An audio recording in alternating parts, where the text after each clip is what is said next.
What is it about the look of film, the feel of film, that has so many of us obsessed with trying to replicate it? Why do we love it? There are many theories, and honestly sometimes it gets a little tedious talking about it, but any way you split it, it's a conversation and a mystery that just won't seem to die. Is it purely nostalgia? Is it the colours, the grain, maybe the highlight roll-off?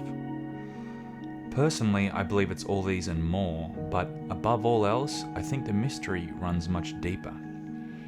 I think that in this technologically accelerating and increasingly synthetic modern age, something about film appeals to us on an emotional, psychological, and even biological level.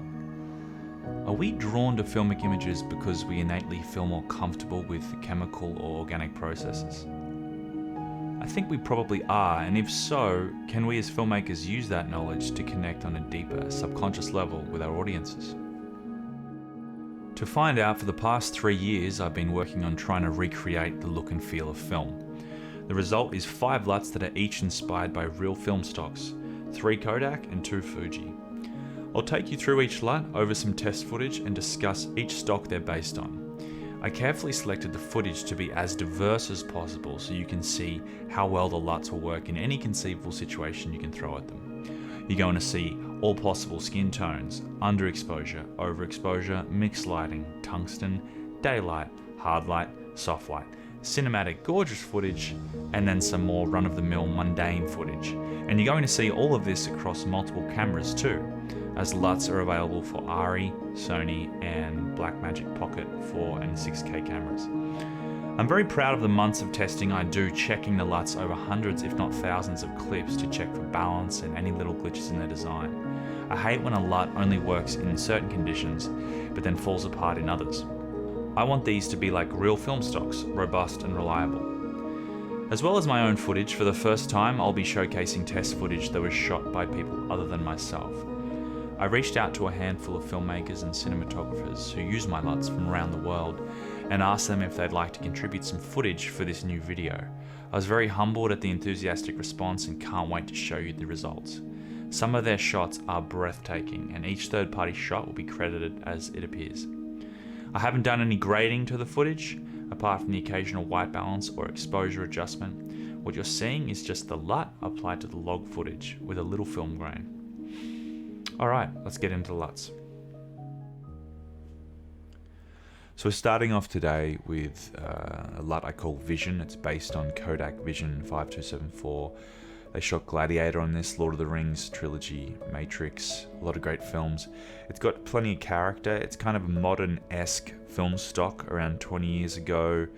Not like the new Vision 3s or Vision 2s. A little bit older, but not too old. So I really like that era of films. It's kind of neutral, clean, kind of classic Kodak look, color accurate blues, greens, skin tones are fairly accurate, slightly less accurate than the Alexa, but the skin tones have that slight golden, kind of slightly pink tone to them, especially like here in tungsten light. You see that nice red kind of filmic tungsten. Green, kind of earthy shadows slightly when underexposed especially, and that kind of classic Kodak texture, gentle but at the same time kind of rich colors. Yeah. The next one is Eastman, based on Kodak Eastman stock 5247, legendary Kodak stock. You saw the list of movies that were shot with it, you know, Blade Runner, Apocalypse Now, to name a few. The real challenge here was to get this dated Kodak look so that it, you know, still has that Kodak quality and that sort of gravitas of a Kodak 35mm stock, but you know, with super saturated neon lighting like here, the saturation is kind of muted while still being rich. Or if you need to shoot something that looked like it was shot in the 70s, this LUT's the way to go. It's just got that dated look, you know, golden skin tones. It goes green and earthy again when underexposed, even more than the modern Kodak stocks. The way to achieve that dated look was tricky, but it was kind of, I had to sort of play with the saturation characteristics, the contrast, the colors, sort of marry them all together in a certain way to sort of help the stock look kind of old. And the contrast is a little gentler than the modern stocks. So the next LUT is Vision Teal. This is a variation on LUT number 1 Vision, same stock as well. This is just a more stylized look.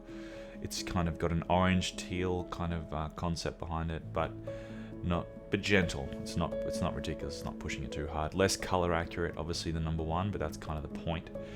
It's going to kind of land you in a sort of slightly more stylized, graded kind of Hollywood look. But again, still very balanced, still got those Kodak skin tones, maybe just pushed a little further towards the orange. A little more contrast and saturation than number 1.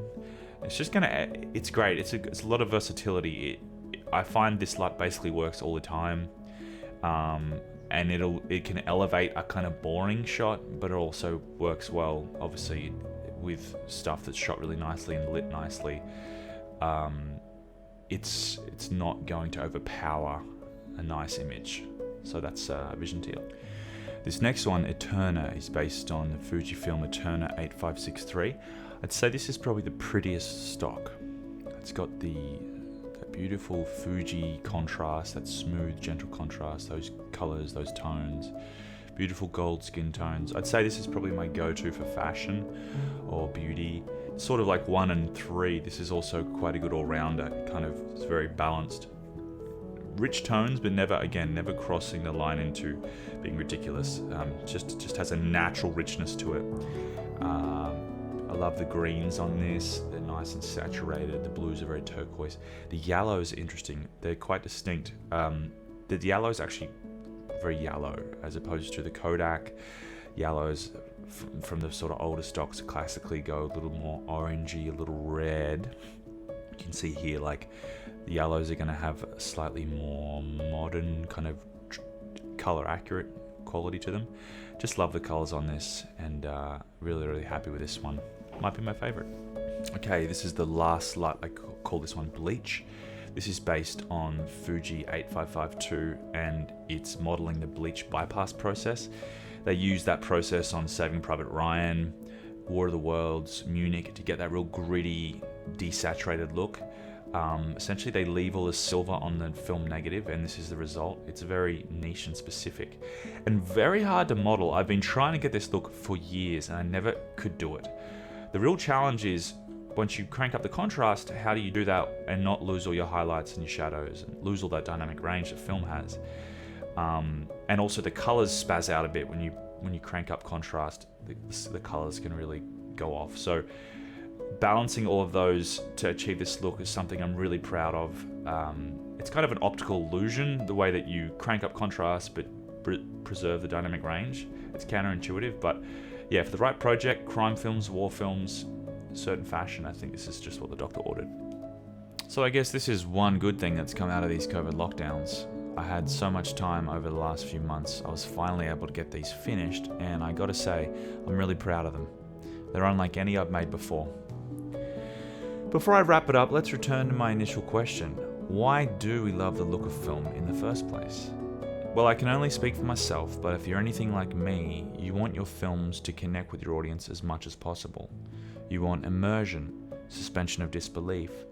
You want their imaginations. I know a lot of people think that the camera and visuals don't really matter. It's all about story at the end of the day, but I think they're missing something important. Sure, story is the most important thing, but it isn't everything.